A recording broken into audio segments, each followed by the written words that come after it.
Nuhu, kusanya wanyama waweke kwenye safina, ila chagua walio wazuri, chagua ongeza idadi yake, kwa sababu kuna siku nitawataka. Amina.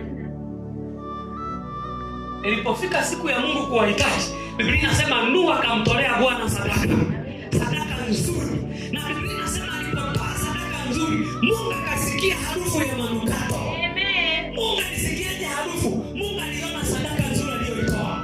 Tutakapotoa sadaka nzuri ya kuinua ufalme wake, ya kujenga madhabahu yake, Mungu anasikia harufu nzuri. Na Mungu akisikia harufu nzuri, Biblia inasema akamwambia Nuhu, ujue nimeapa, sitahukumu tena ulimwengu kwa maji. Sikiliza. Kuna vitu vinatesa maisha yetu, tutavipeleka mbele za Bwana kwa sadaka. Tutakapomtolea Mungu sadaka nzuri, Mungu atakaposikia harufu nzuri kule juu, atakapoona watu wamenitolea katika yote walionayo, akisikia harufu nzuri atakuja, okay, kinachokutesa wewe ni ugonjwa fulani, nimeapa ugonjwa huu hautakutesa. Sema amina nzuri kwa jina la Yesu. Sema amina nzuri kwa jina la Yesu.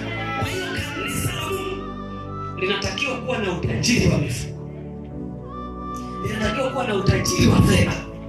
Linatakiwa kuwa na utajiri wa vyakula. Biblia kwenye Malaki anasema, leteni katika nyumba yangu, anasema mkajaze kule ndani, kisikose chakula kwenye nyumba yangu. Maana kuna wakati tutatoa fedha kwa Mungu, sivyo? Kuna wakati tutatoa mavuno ya mazao ili nyumbani mwa Bwana muwe na chakula.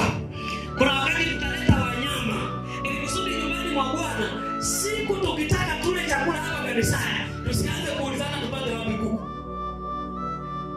Ninachokufundisha ni cha kibiblia kabisa. Anasema kuna siku mchinje huyo sadaka mumule.